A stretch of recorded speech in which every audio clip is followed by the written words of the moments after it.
بسم اللہ الرحمن الرحیم۔ السلام علیکم پیارے بچوں، امید ہے آپ سب خیریت سے ہوں گے۔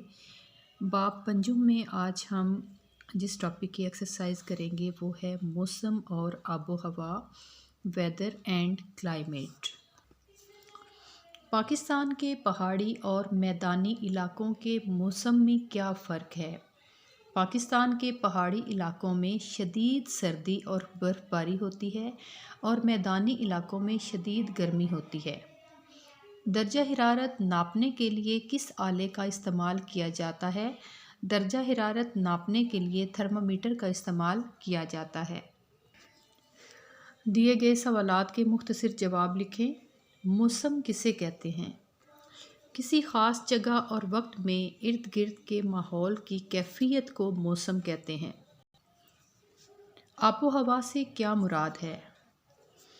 جب کسی جگہ کے ماحول کی کیفیت زیادہ عرصے تک برقرار رہے تو اسے آب و ہوا کہتے ہیں۔ قدرتی آفات کیا ہوتی ہیں؟ چند مثالیں دیں۔ ایسے قدرتی عوامل اور فطری واقعات جو نہ صرف انسانوں کی جان و مال بلکہ دوسرے جانداروں کے لیے بھی نقصان کا باعث ہوں، قدرتی آفات کہلاتے ہیں۔ مثلاً خشک سالی، زلزلے، تودوں کا گرنا اور سیلاب وغیرہ۔ دیے گئے سوالات کے تفصیلی جواب لکھیں۔ سطح سمندر سے بلندی، بحری روئیں اور ہواؤں کا رخ کس طرح آب و ہوا پر اثر انداز ہوتے ہیں؟ سطح سمندر سے بلندی: جیسے جیسے ہم بلندی کی طرف بڑھتے جاتے ہیں، درجہ حرارت کم ہوتا جاتا ہے۔ پہاڑی علاقے سطح سمندر سے بلند ہوتے ہیں، اس لیے پہاڑی علاقوں کی آب و ہوا سرد ہوتی ہے، اس کی نسبت میدانی علاقوں کی آب و ہوا گرم ہوتی ہے۔ بحری روئیں: سمندر، بحر میں پانی کے مسلسل بہاؤ کو بحری رو کہتے ہیں۔ عام طور پر بحری روئیں دو طرح کی ہوتی ہیں: گرم پانی کی روئیں اور ٹھنڈی روئیں۔ آب و ہوا پر اثرات: گرم پانی کی روئیں اپنے ساحلی علاقوں کا درجہ حرارت زیادہ یا معتدل کر دیتی ہیں اور ٹھنڈے پانی کی روئیں اپنے ساحلی علاقوں کا درجہ حرارت کم کر دیتی ہیں۔ ہواؤں کا رخ: گرم علاقوں سے آنے والی ہوائیں کسی علاقے کے درجہ حرارت میں مزید اضافہ کر دیتی ہیں، جبکہ ٹھنڈے علاقے سے آنے والی ہواؤں سے درجہ حرارت میں کمی آتی ہے۔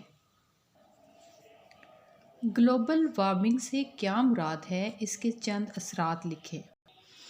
گلوبل وارمنگ ہماری زمین گیسوں کے ایک غلاف میں لپٹی ہوئی ہے، اسے کرۂ ہوائی ایٹماسفیئر کہتے ہیں۔ سورج کی شعاعیں گیسوں کے اس غلاف سے گزر کر زمین تک پہنچتی ہیں۔ ان شعاعوں میں سے کچھ زمین میں جذب ہو جاتی ہیں اور کچھ واپس مڑ جاتی ہیں۔ چند شعاعیں واپس مڑتی ہیں تو فضا میں موجود کاربن ڈائی آکسائیڈ اور دوسری گیسوں کی وجہ سے یہ شعاعیں کرۂ ہوائی کے غلاف سے باہر نہیں نکل سکتیں۔ اس طرح یہ گیسیں زمین کے درجہ حرارت میں اضافے کا باعث بنتی ہیں۔ اسے گرین ہاؤس ایفیکٹ کہتے ہیں۔ گرین ہاؤس ایفیکٹ کی وجہ سے زمین کے درجہ حرارت میں اضافہ گلوبل وارمنگ کہلاتا ہے۔ گلوبل وارمنگ کے اثرات: گلیشیئر کا پگھلنا، شدید موسمی کیفیات، سمندر میں پانی کی سطح کا بڑھ جانا، جلد اور سانس کے امراض میں اضافہ۔ دی ہوئی تصویر غور سے دیکھیں۔ یہ سرگرمی کس طرح آب و ہوا پر اثر انداز ہوتی ہے، اس بارے میں چند جملے لکھیں۔ اس تصویر کو دیکھتے ہوئے ہمیں کیا پتہ چلتا ہے کہ اس تصویر میں درختوں کی کٹائی ہو رہی ہے۔ درختوں کی کٹائی کی جا رہی ہے، اس سے موسم شدید گرم ہو جائے گا، پہاڑوں پر برف پگھلنے سے سیلاب آ جائے گا، یہ گلوبل وارمنگ کا باعث بنے گا۔ اپنے علاقے کا ایک ہفتے کا درجہ حرارت، ٹیمپریچر، اخبار، ٹیلی ویژن یا انٹرنیٹ کے ذریعے معلوم کریں اور درج ذیل خاکہ مکمل کریں۔ دن، ہفتہ، اتوار، پیر، منگل، بدھ، جمعرات اور جمعہ۔